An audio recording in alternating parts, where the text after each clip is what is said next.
Saudara-saudara terkasih, selamat pagi. Selamat berjumpa kembali dalam Renungan Pagi Mendoan.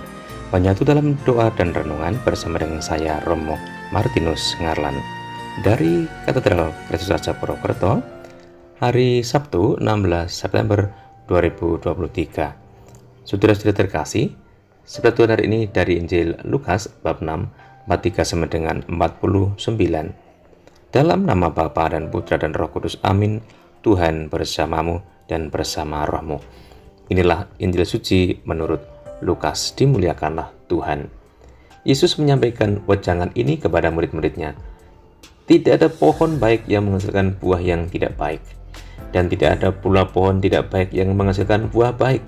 Sebab setiap pohon dikenal dari buahnya. Karena dari semak duri orang tidak memetik buah ara, dan dari duri-duri orang tidak memetik buah anggur. Orang yang baik mengeluarkan barang yang baik dari perbendaharaan hatinya yang baik. Tetapi orang jahat mengeluarkan barang yang jahat dari perbendaharaan hatinya yang jahat. Sebab yang diucapkan mulut meluap dari hati. Mengapa kalian berseru kepadaku, Tuhan, Tuhan, padahal kalian tidak melakukan apa yang kukatakan? Setiap orang yang datang kepada aku dan mendengarkan sabdaku serta melakukannya, aku menyatakan dengan siapa ia dapat disamakan.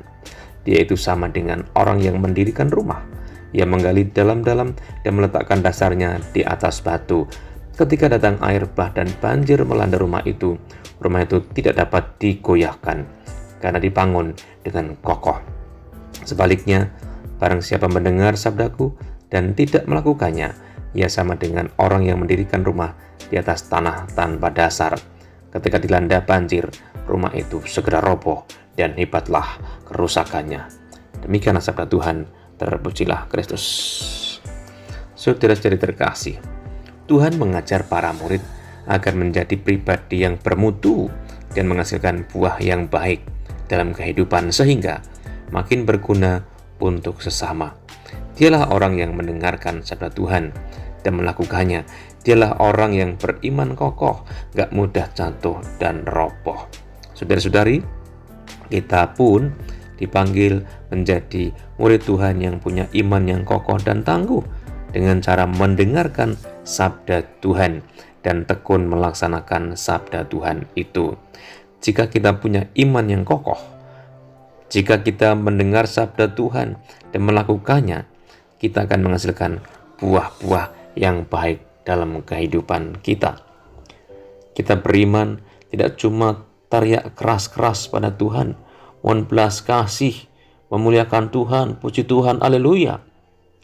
Tidak cukup kita hanya sembahyang rajin sambil berteriak, namun gak pernah melakukan sabda Tuhan, tidak pernah melakukan kehendaknya, tidak pernah melakukan perintah-perintah Tuhan. Yang ada malah kita sering melakukan keinginan pribadi kita masing-masing sehingga tidak mendengarkan apa yang menjadi kehendak atau perintah dari Tuhan itu. Saudara-saudari, kita perlu merenungkan hal ini. Jangan sampai kita berdoa tekun secara lisan, secara pribadi, namun kita lupa melakukan kehendak Tuhan untuk semakin mencintai sesama, untuk menghasilkan buah dan berkat bagi orang lain. Kalau kita hanya berteriak saja tanpa melaksanakan sabda Tuhan, itu berarti kita masih punya iman yang dangkal. Saudara-saudari, iman yang kokoh, yang mendalam, ketika kita beriman dan percaya dan melakukan kehendak Allah, sehingga kita berbuah baik untuk hidup orang lain, menjadi berkat bagi sesama kita. Tuhan memberkati. Mari kita berdoa. Allah yang penuh kasih, kami bersyukur karena Kau percaya untuk menghasilkan buah yang baik bagi kehidupan bersama. Berarti kami agar beriman tangguh, tidak hanya percaya tetapi sungguh-sungguh melakukan kehendak-Mu, melakukan sabda Tuhan dengan sungguh-sungguh, yaitu mencintai sesama kami, sehingga hidup kami pun menghasilkan buah, menjadi berkat bagi banyak orang. Tuhan, kami juga mohon berkat-Mu agar pekerjaan kami hari ini selaras dengan kehendak-Mu, demi Kristus Tuhan dan pengantara kami. Amin. Mari kita mohon berkat Tuhan. Tuhan bersamamu dan bersama rohmu. Semoga Allah yang Maha Kuasa memberkati saudara sekalian dan pekerjaan hari ini, Bapa dan Putra dan Roh Kudus. Amin. Saudara terkasih, selamat beraktivitas. Tuhan memberkati. Salam mendoan.